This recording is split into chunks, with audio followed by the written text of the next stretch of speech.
Corri o ano de 1976, como todos sabem, alguns de Peniel passaram em casa e eu conheci o Evangelho. Naquela época tinha só 4 igrejas na cidade: Igreja Presbiteriana, Igreja Congregação Cristã, Igreja Assembleia de Deus Ministério de Belém e Igreja Católica Apostólica de Roma. E o pessoal de Peniel indicava que deveríamos frequentar a Igreja Presbiteriana. Hoje a história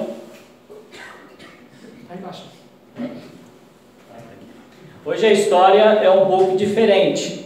Se naquela época só tinha o Ministério de Belém na cidade, hoje tem o Ministério da Assembleia de Deus de Belém, de Natal, de Rio Grande do Norte, do Rio de Janeiro. Cada rua tem um ministério de Igreja Assembleia, só pensando na Igreja Assembleia. Então, quando você pensa em igreja, é uma infinidade. Alguém disse que tem 50 igrejas na cidade, ou denominações, né? Eu acho que deve ter isso para mais realmente.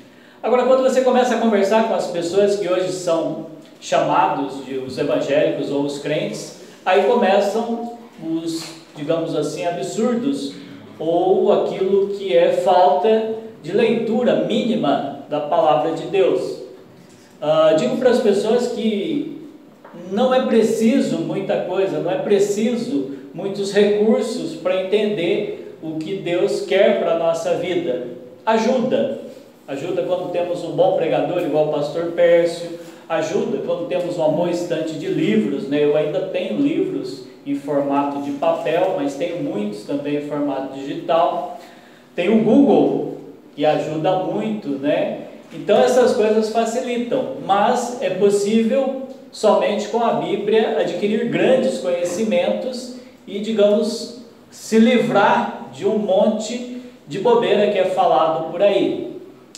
Como eu trabalho com atendimento ao público, né, eu tenho contato com muitas pessoas, é normal as pessoas fazerem perguntas que demonstram total falta de conhecimento bíblico, pelo menos ler alguma coisa da Bíblia, né?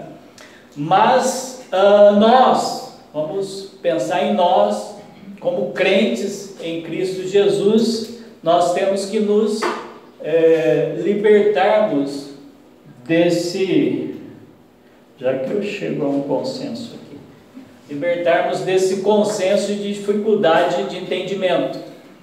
Logo nos primórdios dos minhas buscas por conhecimentos, algum professor contou essa piadinha do elefante, de pessoas cegos que foram levados até um elefante e cada um foi colocado próximo dele e à medida que ele apalpava aquela região do elefante, ele deu um diagnóstico para isso, né? Quem pegou a perna do elefante falou que era uma grande árvore, quem pegou a orelha falou que era uma bainha de couro e assim por diante. Tem várias versões disso daí, você pode ver no Google a história dos cegos e o elefante.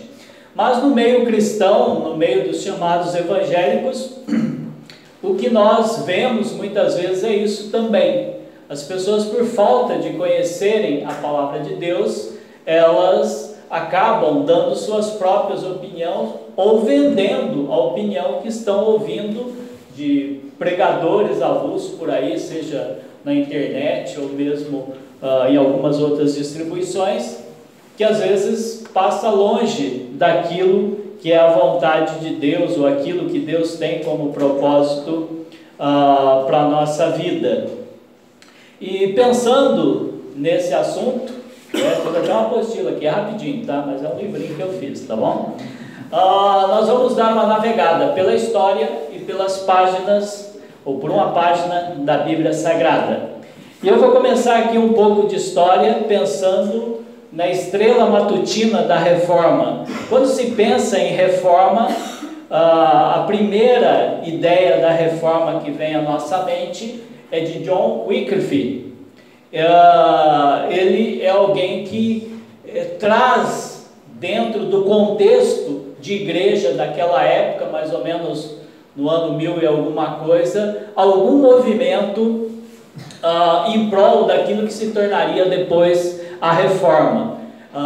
Digamos assim, se pensarmos na Reforma como um reavivamento que houve no meio do povo cristão. Tudo começa com John Wycliffe.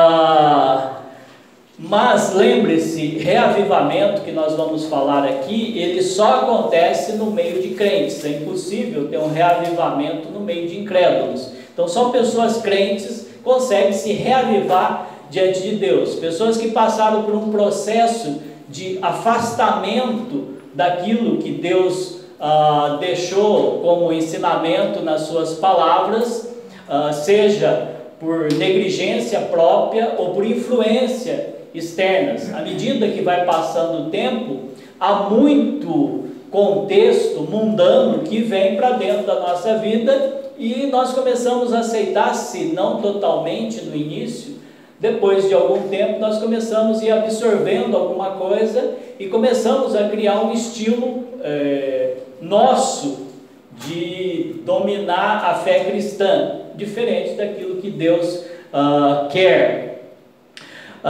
E na época que viveu John Wycliffe, a igreja que tinha a maior estrutura de pessoas, ela estava pegando caminhos tortuosos já há muito tempo, há mais de 1000 anos. Ela vinha infiltrando dentro dela própria questões que não tinham a ver com a palavra de Deus. E nesse momento específico, a igreja descobriu uma grande fonte de renda à fé cristã. Tal como nos dias de hoje, né? O dinheiro é o que movimenta a maioria das igrejas. E naquela época, os chefes dessa igreja, eles entenderam que poderiam ganhar muito dinheiro vendendo o perdão dos pecados. É o que foi chamado de indulgências na época. E o desespero para se vender isso era tão grande, favorecia tanto, que eles começaram não só a receber as pessoas vinham confessar os pecados, e de acordo com o pecado que elas tinham, elas pagavam uma taxa em valor financeiro. Mas isso se tornou tão bom, que ao invés deles só esperarem as pessoas virem para fazer a confissão de pecado e pagarem os valores, eles começaram a mandar diligências para as cidades, para que isso arrecadasse mais dinheiro. Então sempre que eles fossem chegar em Jacutinga, né, vinha uma carruagem antecipada avisando: olha, sua eminência, o bispo não sei das quantas, estará aqui na cidade na próxima semana. É uma grande oportunidade de você conseguir o perdão dos seus pecados. E aí, de acordo com o seu pecado, você pagava uma taxa e recebia um certificado de que o seu pecado estava perdoado. Isso virou uma indústria até de pecado, de pagamento de pecado. Então, eu não gostava do meu vizinho, né? Eu estava planejando matá-lo e de repente o bispo chegava antes de eu matá-lo, então eu já antecipava o meu perdão para quando eu matasse ele estava tranquilo. Isso aí incomodou pessoas. As pessoas da reforma, o grande incômodo que elas tinham era com isso. Todos os reformadores passaram por essa dificuldade até Lutero. Então o Wycliffe, que foi alguém que buscava centralizar a finalidade do cristão, ou do servo de Deus na palavra de Deus, ele cria que a Bíblia deveria estar disponível a todos, e a igreja predominante da época ela não permitia. Quando eu era criança, ainda não se era tão popular ler a Bíblia. Meu avô tinha uma Bíblia, mas eu não tinha acesso à Bíblia. Eu tinha acesso a um outro material que era quase igual à Bíblia, que é mais ou menos o que o Wycliffe fez. Ele faz uma tradução do latim, que era a língua oficial da igreja, para a língua dele lá, que era o inglês, né? E aí ele distribui esse material para que as pessoas tivessem acesso a essa palavra de Deus. Então, ele é um dos primeiros que critica essa forma da venda das indulgências e da falta de leitura da Bíblia pelos aqueles que eram chamados os cristãos. Depois dele vem Jean Hus, que ele também criticava a postura da Igreja Católica, né, E esse dinheiro que a igreja ganhava era para justamente construir as grandes igrejas que existem até hoje católicas. Então, ele dizia que a glória de Deus e a salvação das almas ocupe sua mente, não a posse de riqueza e propriedades. Tome cuidado para não adornar a casa mais do que a alma. Ele foi queimado, e depois de queimado, eles deixaram um tempo ele enterrado, e aí desenterraram ele e queimaram os ossos dele para tentar dizimar toda a história de Rus. E ele, quando estava para morrer, ele falou: hoje vocês assam um ganso, porém daqui a 100 anos cantará um cisne. Então, por isso que ele é chamado o ganso da reforma. E 100 anos depois, quem que aparece? Lutero. Então, Lutero torna-se popular, né? Porque ele quase que encaixa nessa profecia de Rus. Lutero é um personagem bem popular, não vou perder tempo com ele, que vocês conhecem. Outros importantes que apareceram aí: Zwinglio, Melanchthon, esse daí foi companheiro de Lutero.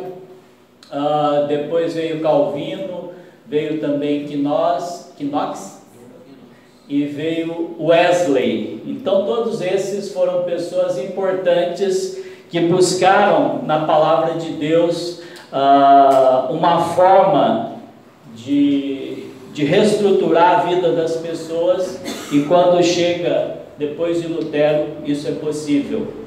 Agora, indo para a Bíblia, vamos pensar no reavivamento que a Bíblia fala, e é chamado pela maioria dos estudiosos de reavivamento na porta das águas. E nós vamos pensar na restauração da autoridade da palavra de Deus sobre o povo. Esse será o nosso tema aqui. E esse assunto nós vamos extrair dos capítulos 7 e 8 de Neemias. Neemias capítulos 7 e 8, que nós vamos estudar nessa noite.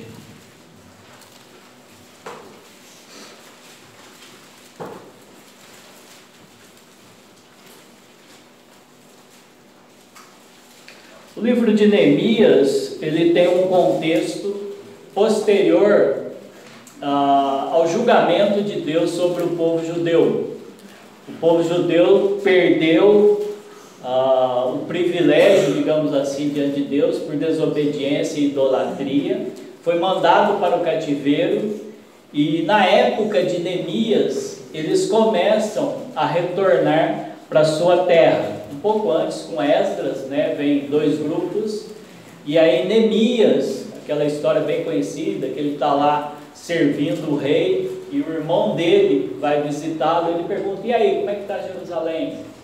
O irmão dele fala: uma desolação. Ele fica triste, ora a Deus, e aí falar com o rei, e o rei manda ele, ou permite que ele vá reconstruir Jerusalém. Então esse é o contexto de Neemias, e aqui no capítulo 7 e 8, ele já terminou essa primeira parte, ou essa necessidade que havia de reconstrução da cidade e dos muros. E dentro desse texto, nós vamos observar primeiro que para haver a restauração da autoridade da palavra de Deus sobre o povo, é necessário estabelecer objetivos.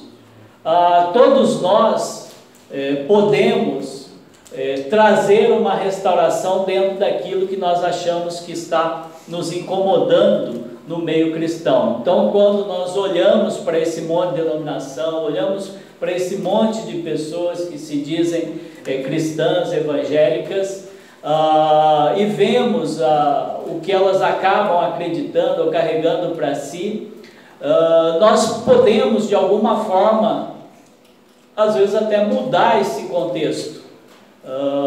Aquela incredulidade que temos de que nada é possível mudar nisso tudo, é uma incredulidade, digamos assim, da falta do nosso exercício diante da palavra de Deus, nosso exercício de fé diante de Deus, que de alguma forma Ele pode nos usar para mudanças.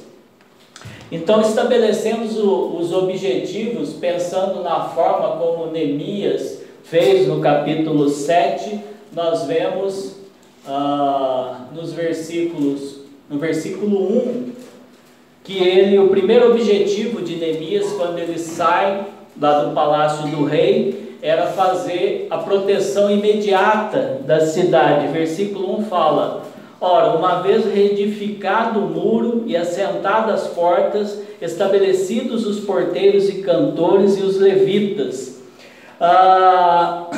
dois grandes projetos deles já estavam agora construídos, né? Esdras havia vindo um pouco antes, havia reconstruído o templo, e agora Neemias havia chegado ali e reconstruído o muro. Então havia, digamos, segurança para aquelas pessoas que estavam lá desamparadas. E dentro desse objetivo que Neemias tinha, agora ele começa a olhar num objetivo mais a longo prazo. Primeiro ele dá uma proteção para aquelas pessoas, e agora, dentro daquela proteção, dentro daqueles muros que ele construiu, ele já começa a criar um ambiente útil e proveitoso para o que nós estamos chamando aqui de reavivamento. Versículos 2 a 5 fala que Neemias nomeou Hanani. Eu nomeei Hanani, meu irmão, e Ananias, maioral do castelo, sobre Jerusalém. Ananias era homem fiel e temente a Deus, mais do que muitos outros. Anani é o que chega para ele lá no capítulo 1 e fala da situação que está Jerusalém, é o que visita ele lá naquela corte persa. E o Ananias era um líder que ele conseguiu ali, né, e estava junto com ele nesse governo provisório. E nós observamos aqui o destaque que o autor do livro aqui de Neemias dá, né? Era homem fiel e temente a Deus mais do que muitos outros, né? Ele procurou pessoas que eram diferenciadas dentro daquele contexto que ele estava formando ali, e conseguiu a pessoa de confiança, o irmão dele, né? Também fiel e temente a Deus, e esse Anani que ele cita aqui, que era fiel e temente a Deus. No meio nosso há muitas pessoas fiéis e tementes a Deus.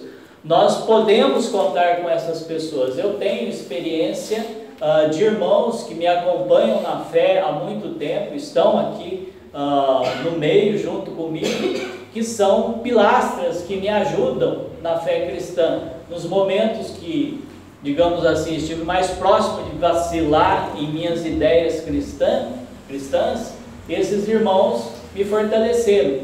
E um deles não tem, digamos assim, talvez o estudo dele seja só primário, porém o que ele lê a Bíblia, ele me ensina mais do que os muitos livros que eu tenho, não só físicos, mas virtuais, de pessoas que estudaram e deixaram comentários sobre passagens da Bíblia. A experiência desse irmão, que eu estou dizendo aqui, que é fiel a Deus, temente a Deus, é grandiosa para a minha vida, e ele só tem experiência de leitura bíblica. Lógico, ele frequenta aqui, só por estar aqui com bastante frequência e ouvir os irmãos e o pastor Pércio pregando, isso o edifica muito e faz com que ele transmita isso a muitos também. Mas no nosso meio é possível que haja pessoas assim, e é possível que você exerça esse papel de pessoa fiel e temente a Deus, e seja acima da média para auxiliar outras pessoas e evitar que se propaguem ideias que não são firmes de Deus. Versículo 3 diz: e lhes disse, não se abram as portas de Jerusalém até que o sol aqueça, e enquanto os guardas ainda estão ali, que se fechem as portas e se tranquem, ponham-se guardas dos moradores de Jerusalém, cada um no seu posto diante de sua casa. Aqui Neemias fixa um horário para abertura e fechamento das portas. Parece época de pandemia, né? Cidade fechada, mas há um desafio aqui que Neemias está propondo. os inimigos não estavam só pessoas incrédulas, o próprio povo era inimigo daqueles reconstrutores. Eu não vou detalhar, mas se você ler o livro de Neemias, vai ver que eles trabalhavam com uma ferramenta e uma arma para se defender do próprio povo deles, e zombavam do que eles estavam fazendo. Então a ideia de Neemias aqui é cercar para que o inimigo não fique influenciando a vida daquelas pessoas que ele está reconstruindo ali.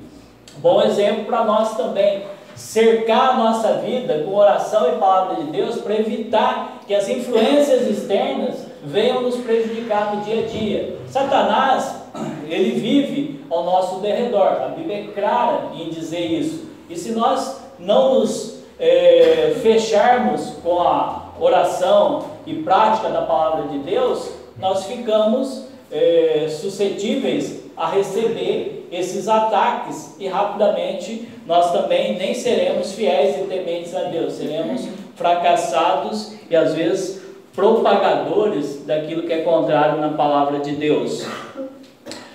Versículo 4 fala que a cidade era espaçosa e grande, mas havia pouca gente nela e as casas não estavam edificadas ainda. Era um processo de recomeço. Versículo 5 fala: então meu Deus me pôs no coração que ajuntasse os nobres, os magistrados do povo, para registrar as genealogias. Achei o livro da genealogia dos que subiram primeiro, e aí estava escrito todos os que vieram na primeira remessa junto com Esdras.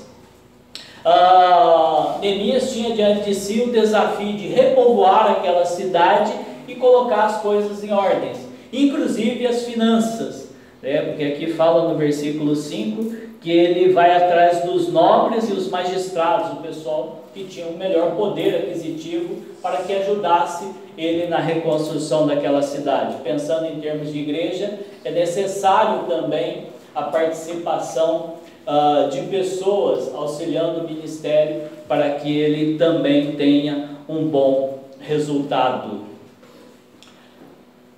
Para ver a restauração da autoridade da palavra de Deus sobre o povo, é necessário estabelecer as tarefas, E Neemias faz muito bem, ele estabelece as tarefas, principalmente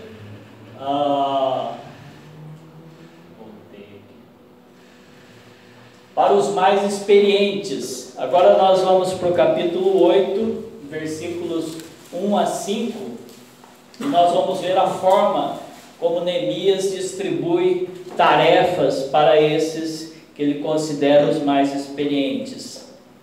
Em chegando o 7º mês, estando os filhos de Israel nas suas cidades, todo o povo se ajuntou como um só homem na praça, diante da porta das águas, e disseram a Esdras, o escriba, que trouxesse o livro da lei de Moisés que o Senhor tinha prescrito a Israel. O 7º mês que é falado aqui, para eles, eles têm um calendário diferenciado, mas é o primeiro mês do ano civil, seria o janeiro nosso. Eles têm uma marcação para ano religioso, né? Esse é o 7º do ano religioso, mas é o primeiro do ano civil. A ideia que passa aqui é boa também, nada melhor do que começar um novo período já buscando ou focado na palavra de Deus, e isso é algo que está na maioria de nós. É só chegar ao final do ano, todos nós pensamos, olha, em janeiro eu vou começar, vou ler a Bíblia toda no próximo ano. Vai até o dia 15 de janeiro às vezes, mas sempre é algo que pensamos. Mas o pessoal fez aqui, eles começaram já focado na palavra de Deus, lendo, ouvindo e praticando. E aqui fala que eles pedem para Esdras, o escriba, e lá no livro de Esdras, nós não vamos ler aqui, Esdras 7, versículo 6, fala que Esdras era bem formado nessa questão de mestre da lei, ele tinha condição para isso. Versículo 2 fala que Esdras, o sacerdote, trouxe a lei perante a congregação, tanto de homens como de mulheres, e de todos que eram capazes de entender o que ouviam. era o primeiro dia do 7º mês. Naquela época, as pessoas não tinham a facilidade que nós temos de ler a Bíblia hoje. Não é bom isso, mas quando alguém está aqui pregando, eu estou com pelo menos 4 versões da Bíblia abertas. Olha que facilidade. Então eu tenho, não abro mais porque não dá na tela, e o óculos já não ajuda tanto assim também. Mas para nós hoje é muito fácil. Você tem a Bíblia onde quiser, todo mundo tem celular.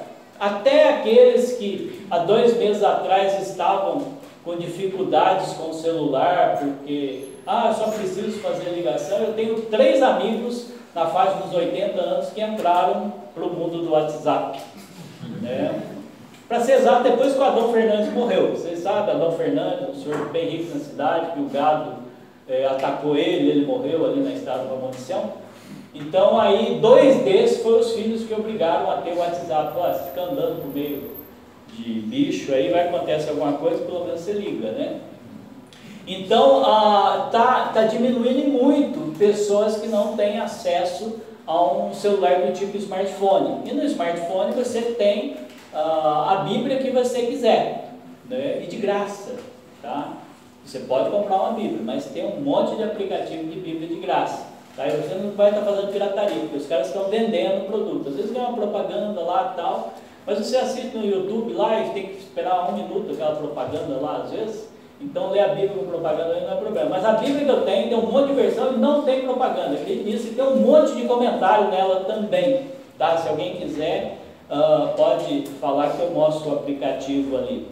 Mas naquela época não era assim. A Bíblia ela era escrita num rolo que era muito difícil quem fazia aquilo. Esdras possivelmente fazia isso. Os reis tinham por obrigação ler a Bíblia. Lá em Deuteronômio 17 fala que uma das obrigações do rei era ter uma Bíblia para si e ler todo dia. Mas as pessoas não tinham condições de ler todo dia. Então um evento disso daqui que Esdras começa aqui, né? É uma coisa diferenciada. Era algo que eles não tinham com frequência. Versículo 3: E leu no livro diante da praça que está à fronteira, à porta das águas, desde a alva até o meio-dia. Perante isso eu li, né?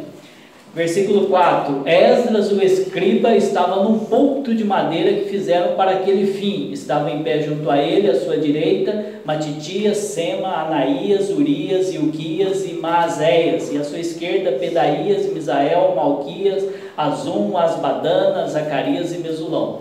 A ideia que passa aqui é que Esdras era o mestre principal da cerimônia, o chefe deles.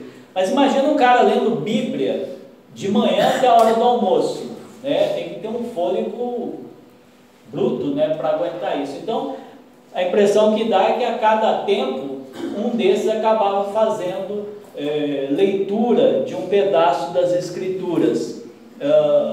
A Bíblia traz como púlpito, mas na realidade era só a parte de baixo, só para a pessoa ficar um pouco mais alto, não tinha algo para a gente pôr a mão assim, não ficar tremendo.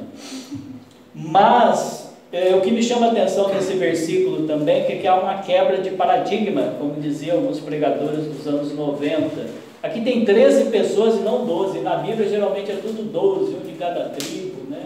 E aqui tem 13 pessoas que estavam auxiliando o trabalho de Esdras e ajudando na leitura do livro da lei. Então isso é a tarefa para os mais experientes. E também a tarefa para os mais bem qualificados. Versículo 7, a primeira parte dele fala que e Jesua, Bani, Serebias, Jamim, Acubes, Sabetai, Odias, Maazéias, Quelitas, Arias, Josabade, Anã, Pelaías e os levitas ensinavam o povo da lei e o povo estava no seu lugar. Aqui há mais 13 pessoas diferentes daquelas anteriores, né? Então, outra questão diferente do padrão dos 12 que sempre tem na Bíblia. Essas pessoas estavam espalhadas no meio da multidão e à medida que o texto era lido, não sei como que eles faziam isso, essas pessoas iam explicando no corpo a corpo o que estava acontecendo. Neemias,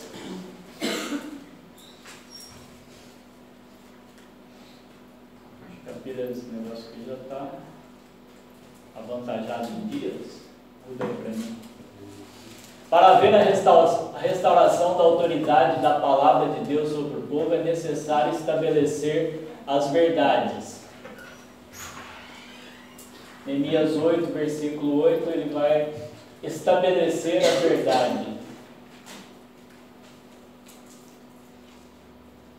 A verdade obteve respeito evidente. Voltando no versículo 6, Esdras bendisse ao Senhor, o grande Deus, e todo o povo respondeu: Amém, Amém. E levantando as mãos, inclinaram-se e adoraram com o rosto em terra. É interessante a descrição aqui do autor, né? Esse pormenor que ele dá no versículo 6.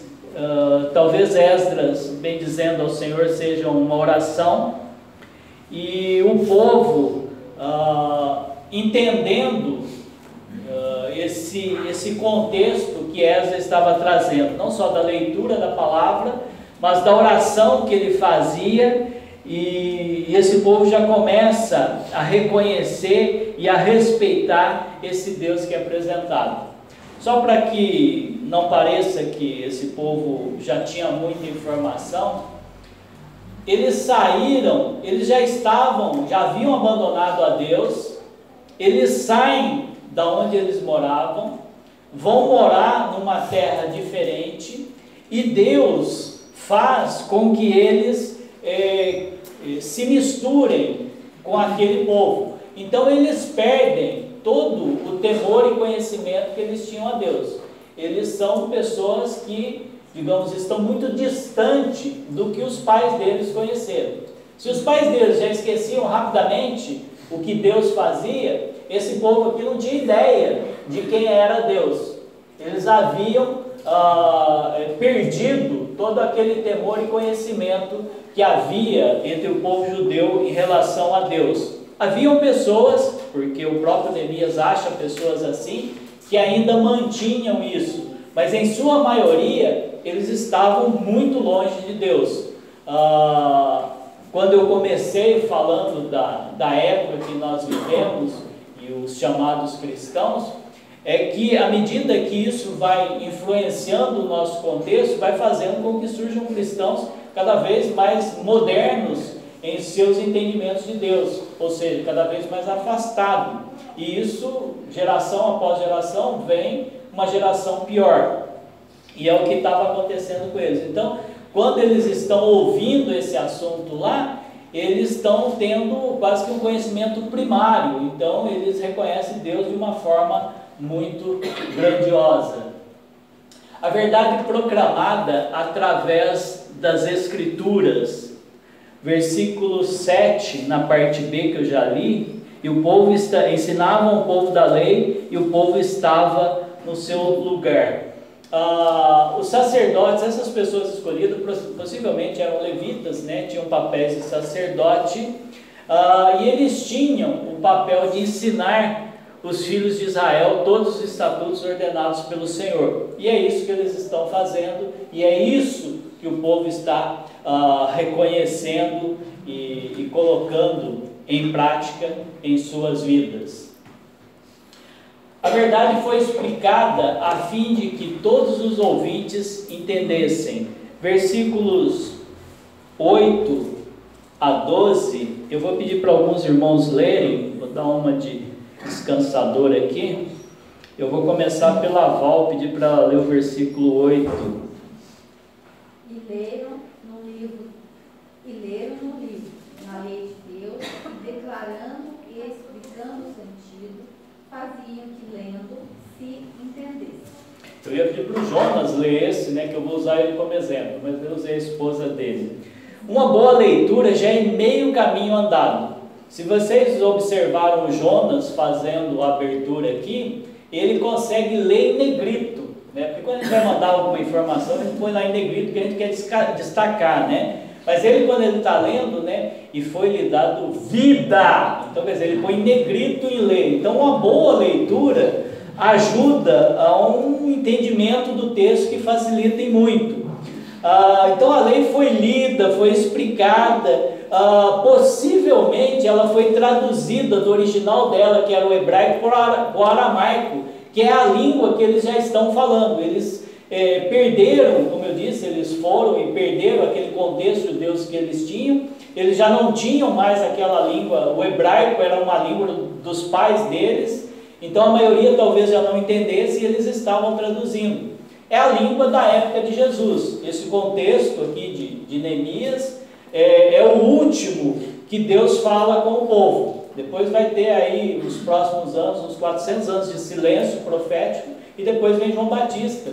E o contexto de linguagem deles é o aramaico, que foi a língua que eles aprenderam lá no exílio, então eles traduziam. Então, quando essa verdade foi explicada de uma forma que todos entenderam. Uma boa leitura da Bíblia, ela ajuda em muito o entendimento. Versículo 9, Raíssa, pode ler? Neemias, que era governador, e Esdras, sacerdote e escriba, e os levitas que ensinavam todo o povo, disseram: Este dia é consagrado ao Senhor, vosso Deus, pelo que não pranteeis, nem choreis, porque todo o povo chorava ouvindo as palavras da lei. É interessante ver como que o bom entendimento da palavra de Deus faz algo extraordinário ou diferenciado, né? As pessoas ouviram e entenderam a palavra de Deus porque elas caem em pranto diante daquilo que eles estão ouvindo e que entendem que deveriam fazer e não estão fazendo. Elas estão se arrependendo daquela situação, ao ouvirem as palavras, as explicações, aquilo que foi estabelecido por Deus e está sendo confrontado com a situação que eles estão vivendo, e que eles veem que não era a expressão da vontade de Deus para eles o que eles estavam fazendo com a prática pecaminosa, que não só os pais deles tinham feito, como eles estão fazendo, eles começam a chorar. Eles falam: olha, estamos numa situação horrível. E é aí que o Neemias entra, né? Fala: olha, nós estamos num dia que é consagrado ao Senhor, não vamos chorar em relação a isso. Versículo 10, eu digo, Caio, lê. Disse-lhe mais: ide, comei carnes gordas, tomai bebidas doces e enviai porções aos que não têm nada preparado para si, porque este dia é consagrado ao nosso Senhor. Portanto, não vos entristeçais, porque a alegria do Senhor é a vossa força. Uma das manifestações de que eles estavam bem era ter essa comilança toda aqui. Vou citar o Jonas de novo, uma orientação que ele me deu quando eu pesava quase meus 100 quilos. Olha, não fique triste, a Bíblia manda comer carne gorda, doce.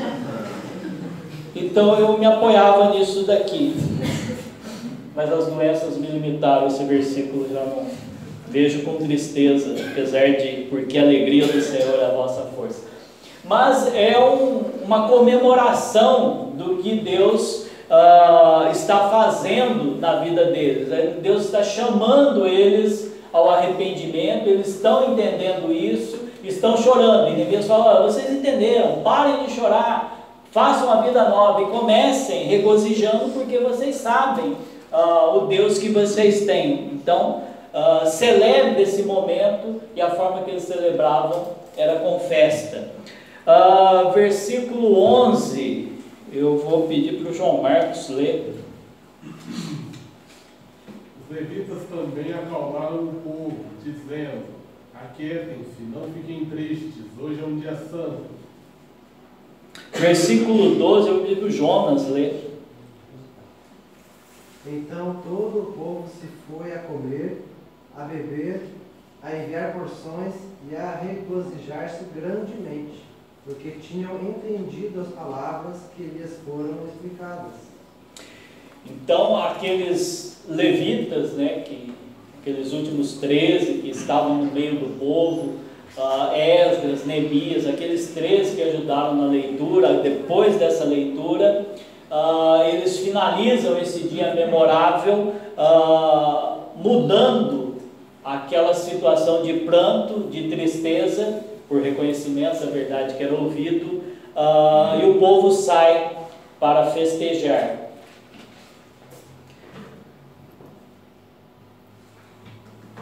A verdade foi aplicada, os que ouviram responderam. Versículos 13 a 15 diz: no dia seguinte ajuntaram-se a Esdras os escribas, os cabeças das famílias de todo o povo, os sacerdotes e os levitas, e isto para tentarem nas palavras da lei, acharam escrito na lei que o Senhor ordenara por intermédio de Moisés que os filhos de Israel habitassem cabanas durante a festa do 7º mês, que publicassem e fizessem passar pregão por todas as suas cidades e em Jerusalém, dizendo: saí ao monte e trazei ramos de oliveira, ramos de zambujeiro, ramos de murtas, ramos de palmeiras e ramos de árvores frondosas, para fazer cabanas, como está escrito.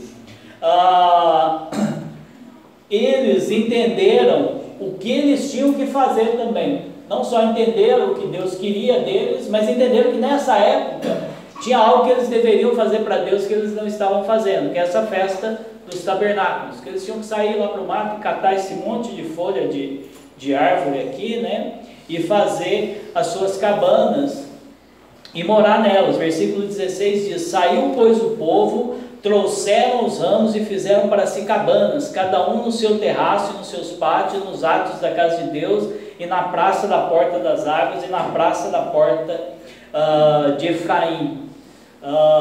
Necessariamente eles não foram para o mato para fazer o seu acampamento, né? Eles fizeram dentro das casas mesmo, montaram lá no terraço, no quintal, e foram colocando em prática o que Deus requeria deles naquela época. Um aspecto importantíssimo a se destacar aqui é o fato de, ao se ler as palavras da lei, se tomar conhecimento de ordenanças ou instruções, imediatamente obedecê-las. Eu estou aprendendo, uma hora eu vou mudar, preciso mudar algumas coisinhas, quando der certo, aí eu vou estar junto com os irmãos. Não, a hora é agora. Deus está falando já há algum tempo, Ele fala conosco na hora. Ouviu, entendeu o que Deus está falando? É hora da mudança. Versículo 17 fala: toda a congregação dos que tinham voltado do cativeiro fez cabana e nelas habitou, porque nunca fizeram assim os filhos de Israel desde o dia de Josué, filho de Num, até aquele dia, e houve muito grande alegria. Versículo 18: dia após dia leu Esdras no livro da lei de Deus desde o primeiro dia até o último, e celebraram a festa por 7 dias. No 8º dia houve uma assembleia solene, segundo o prescrito. Vários dias, a soberana palavra de Deus que instruiu e ainda continuava instruindo e saciando a fome espiritual daquele povo, fez com que houvesse essa alegria de fazer aquilo que Deus requer da vida de cada um de nós, especificamente aqui no caso deles. Concluindo a nossa ideia aqui, disponha o seu coração. Acho que eu errei alguma coisa aqui, Rafa. Concluindo, disponha seu coração para estabelecer os objetivos, estabelecer as tarefas, estabelecer as verdades. Com isso haverá a restauração necessária da autoridade da palavra de Deus sobre você. É possível agir da forma como Neemias fez e haver mudança na sua vida, na minha vida, no dia a dia.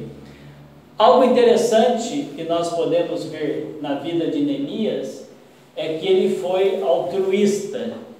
Ele, apesar de ter sido encarregado pelo governador para fazer a reconstrução da cidade, No capítulo 7, ele já começa a distribuir algumas tarefas, e no começo do capítulo 8, ele não só requer, ou permite, ou atribui a Esdras a leitura, como ele consegue muitas pessoas, aqui 26 pelo menos, para auxiliarem tanto na leitura como no ensino da palavra. Algo que é muito importante para o cristão é não se apegar demais a algumas questões que lhe parecem favoráveis diante dos outros. Nunca tenha um sentimento de que Deus escolheu você mais do que o outro. Às vezes o outro é muito mais importante que você, e você, cegado pela sua soberba, acaba se perdendo e não produzindo a obra de Deus da forma como ela deve ser. Não queira ser o centro das atenções. Às vezes nós precisamos ficar do lado. Por melhor que execute algo, que faça algo de proveitoso na obra de Deus, tem hora que nós temos que ficar do lado. Deus usa quem Ele quer, da forma que Ele quer. Acho que seu Zé de Paula, quando pregou quarta-feira retrasada, ele leu isso daqui: Deus não escolhe os capacitados, mas capacita os escolhidos. E deu ênfase de que ele não tinha muita capacidade, mas não é ele que faz algo, é Deus que opera nele. Então reconheça que Deus pode me usar, pode te usar hoje de forma brilhante, mas Deus é Deus. Amanhã Ele pode usar aquele que, digamos assim, aos nossos olhos é menosprezado. Evite a mentalidade de monumento. Por que eu busquei isso? Neemias, ele reconstruiu a cidade e ele não ficou preso ao resultado da obra. Se trouxermos no nosso contexto, muitas igrejas ficam ou perdem muito tempo pensando na construção da própria igreja, em monumentos de locais para se fazer a obra, em salas especiais, em tecnologia e muita coisa que às vezes faz com que perdemos o foco principal. Então não se prenda a questões materiais, a monumentos, coisas que podem só embelezar e podem até chamar a atenção de outros, mas não produzirão o resultado necessário. Neemias fez o muro e falou: bom, agora é hora de um outro passo. Pensando ainda em Neemias, desde o início, Neemias recusou todas as tentações de tornar o projeto do muro uma exaltação de seu ego. Ele se satisfez em ser um índio entre outros índios e não um cacique. Saindo da ideia de Neemias e indo para aquilo que realmente observamos aqui: cuide das proteções imediatas contra o inimigo de nossa alma e prepare para mudanças futuras. Comece orando. Neemias fechou, ou pelo menos pôs horário, vai abrir tal hora e fechar tal hora. Tem os guardas tudo ali. Isso traz para mim que nós podemos fechar muito do que o inimigo atrapalha a nossa vida com oração. Faça isso, comece orando. Leia a Bíblia e motive as pessoas ao seu redor a lerem a Bíblia. É difícil ler uma Bíblia revista e atualizada, revista e corrigida ou atualizada da Almeida. Leia uma versão da Mensagem, da Bíblia na linguagem de hoje, da Bíblia Viva, que você consegue talvez facilitar a sua leitura. Mas glória a Deus se você ler a Bíblia revista e atualizada e trouxer grandes ensinamentos de Deus para a sua vida. E motive as pessoas a propagarem isso. Motive os mais experientes ou qualificados a auxiliarem aqueles que têm dificuldade. Se você tem dificuldade, busque pessoas que podem te ajudar. Aplique o que tem aprendido praticando as recomendações de Deus para a sua vida. Da mesma forma que eles entenderam o que Deus requeria deles, e entendeu o que eles deviam fazer por ordem de Deus naquela época, que era a festa das cabanas, ou tabernáculo, e eles foram fazer isso daí. Não fique pensando, pratique aquilo que você tem aprendido na Bíblia, não deixe o tempo passar. O tempo passa muito rápido e você não consegue recuperar isso daí. A oportunidade é hoje, a Bíblia todos têm acesso, a leitura é fácil. Se você não está entendendo muito bem, pode usar um Jonas para ler para você, né? Você vai entender até pormenores da Bíblia. Tá bom, irmãos? A biografia de onde eu tirei isso daí foram desses comentários aqui, todos de Neemias. A minha base maior foi o Charles Swindoll, que é esse último aí. Gosto muito do Charles Swindoll. E também para moldar a ideia, né? Então, lendo o do Hernandes Dias Lopes e um antigo ali aquele vermelhinho ali do Derek Kidder, algo assim, é da época dos primórdios da minha vida cristã, esse Neemias. Mas tem aquele primeiro lá aquele cinza lá no canto superior, Cyril Barber, que dali é muito bom. Se você sentiu em algum momento que Deus pode ter alguma inspiração para a sua vida como